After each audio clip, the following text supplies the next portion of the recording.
contractualisation, avec une première question qui était de savoir c'est quoi l'intérêt d'avoir un contrat écrit et est-ce que c'est nécessaire?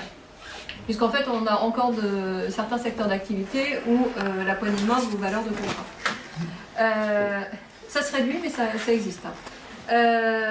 Donc, c'est pas obligatoire par rapport à l'acte d'achat. Par contre, le contrat écrit a un intérêt pour anticiper et gérer les conflits, les problèmes que l'on peut rencontrer au cours de la vie du contrat. Donc, le contrat écrit va servir de preuve par rapport à l'accord et va définir les obligations et les droits de chacun. Après, dans la question que mettre dans le contrat, il y a un outil au niveau du service qualité qu'on connaît bien, c'est le QQE, QCP. Ça marche aussi pour le contrat, on y aura peut-être moins pensé. Donc déjà sur le constat, c'est que le contrat c'est la rencontre de deux volontés, donc il faut bien définir ce qui va rentrer. Sur le qui, le premier point de vigilance, c'est avec qui je signe mon contrat. C'est-à-dire de bien faire attention sur quelle société va contractualiser. Est-ce que c'est la maison mère? Est-ce que c'est une filiale? Et si c'est une filiale, quelles sont les garanties qui vont être associées à cette filiale? Quoi? C'est l'objet du contrat. Qu'est-ce que je vends? Qu'est-ce que j'achète? Et la définition ensuite des caractéristiques qui peuvent être définies dans le contrat, faire référence au cahier des charges, puisque le cahier des charges étant signé, est un élément constitutif du contrat. Qu'est-ce que j'attends en termes de qualité de produit, en termes de conditions de service? Sur le quand, on peut y traiter la partie délai de paiement, la durée, le délai de paiement, les délais de livraison, la durée avec les délais de prévenance, combien de temps en avant je dois prévenir mon fournisseur pour rompre le contrat. Le où, on va y retrouver où est-ce que mon produit est fabriqué.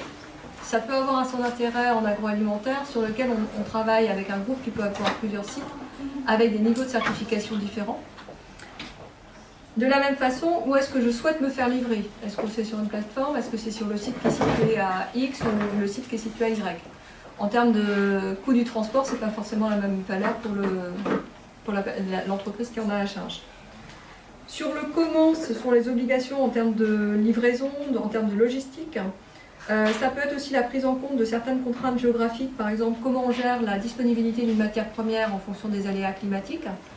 Sur les domaines des légumes, sur le domaine de la pêche, ça a toute son importance puisqu'on est vraiment tributaire de la météo. Le transfert des risques et de propriété. Et c'est la notion en fait de comment c'est l'obligation du résultat. Et derrière, en termes de livraison, les points qui sont importants, c'est quels sont mes besoins.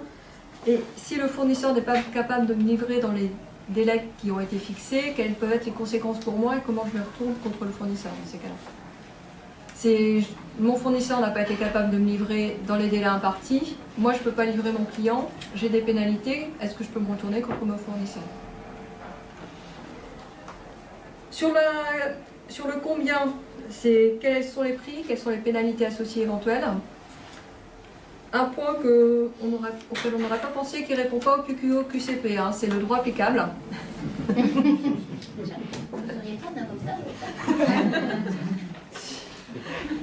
Notamment quand on achète à l'international, est-ce que c'est le droit de mon entreprise ou est-ce que c'est le droit du fournisseur?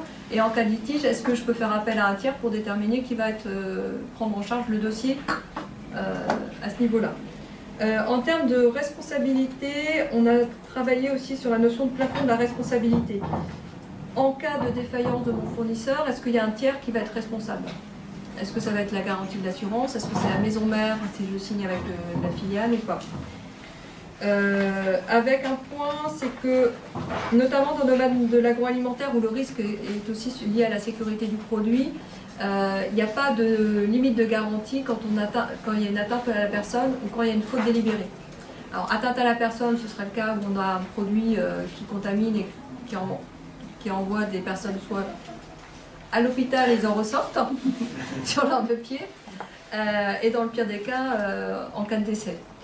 Après, il y avait aussi, dans le même ordre d'idée, il n'y a pas de limite de responsabilité quand il y a une faute délibérée, notamment en cas de fraude, et qu'on est en mesure de prouver qu'il y a une fraude de la part de son fournisseur. Est-ce que j'ai fait un résumé à peu près? Je trouve ça parfait. n'est que mon point de vue. La table est-elle satisfaite de ce rapport? Super.